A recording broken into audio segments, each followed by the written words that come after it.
So today was day 3, the third and final day of Inbound, and what a treat it was. Started with Rand Fishkin, ended with John Cena. What more could you want? We also met Dharmesh, Shah, who is the co-founder of HubSpot. Here's a little clip where he where we sort of pulled him aside and asked him a question. So we just met Dharmesh here. He is co-founder of HubSpot. I am. Dharmesh, what's been your favourite bit of Inbound so far? It's the same favorite bit that I get every year. It's just the people and the energy. What makes Inbound a special place is people are generally gracious and generous with their time, and they were having a good time and learning, and that's what it's all about.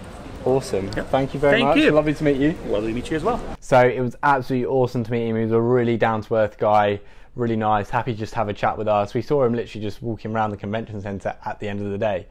So my first session was Rand Fishkin, who is the founder and CEO of Moz, the SEO tool. And he was a really cool person, really good keynote speaker, very eccentric, very passionate, and that's really nice when you're sitting in the audience and the guy is really engaging, really confident. So he spoke about how marketing culture leads us to believe certain things, and that some of those things are sort of myths and we can work against them. The first thing was how marketing culture leads us to believe that all search results are text and links, when really he showed us all the different types of things on Google that you can get traffic through: images, tweets, knowledge cards. People also asked, and there are loads of different ways that you can find out information about something. One of the other interesting themes he spoke about was that marketing culture leads us to believe that all our marketing investments should be ROI positive. And he spoke about his series called Whiteboard Friday and how that has grown from its least most valuable bit of content to now their most valuable bit of content. People love watching it, it gets loads of shares, and that the reason they kept working on it is because they saw the potential of that particular bit of content, and it was authentic, it was real, and it really did help people. They weren't focusing on the product, and they were focusing on how they can help their customers. I definitely recommend you go and check out Whiteboard Friday. I'll put the links for that in the description. So one of the interesting points that Rand brought up was that marketing culture leads us to believe that content should be published on our own website, when really in search there are loads and loads of different areas where you can publish your content. Medium, YouTube, LinkedIn Pulse, Slideshare, Reddit even, and there's just loads of areas where you can distribute your content that gets loads of traffic. Now, we only had 2 breakout sessions today. One of them was how to do well at B2B Facebook marketing, and the other one was creating social media visuals.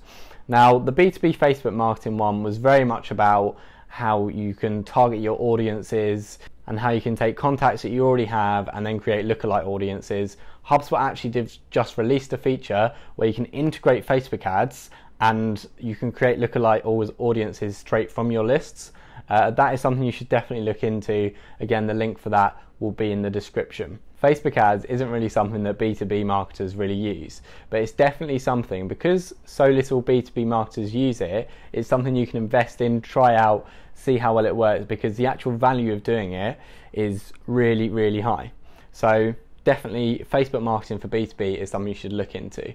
If you want us to help you out with your Facebook marketing, drop us a line at hello@hitfirstbase.com. So the session on social media visuals was very much about how we're currently in a visual revolution, and visuals now have a lot more impact than text do.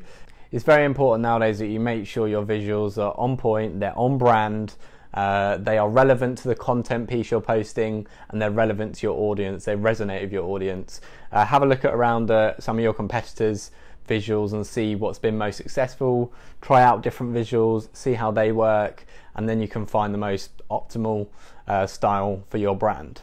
Another thing that was mentioned is you've got to tailor the visual to the specific audience, to the specific channel, to the format. So Facebook visuals, Facebook graphics may be different to Twitter graphics or LinkedIn graphics, because the audiences on each platform are different. And there were also some templates that you can use for each of your social media channels. I'll leave the link for that in the description that she gave us in the keynote. Now, the final session of the day, the final session of whole of Inbound, was the John Cena spotlight. Now, I did not know what to expect from this.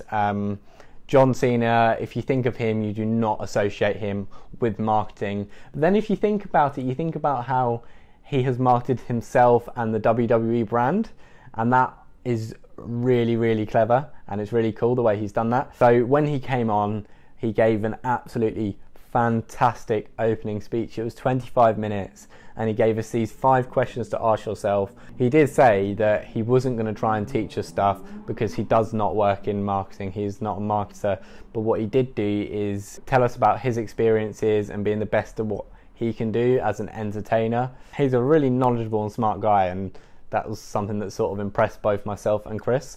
If you want to hear Chris's thoughts on the whole day today, make sure you check out his day 3 recap. Link is in the description as always.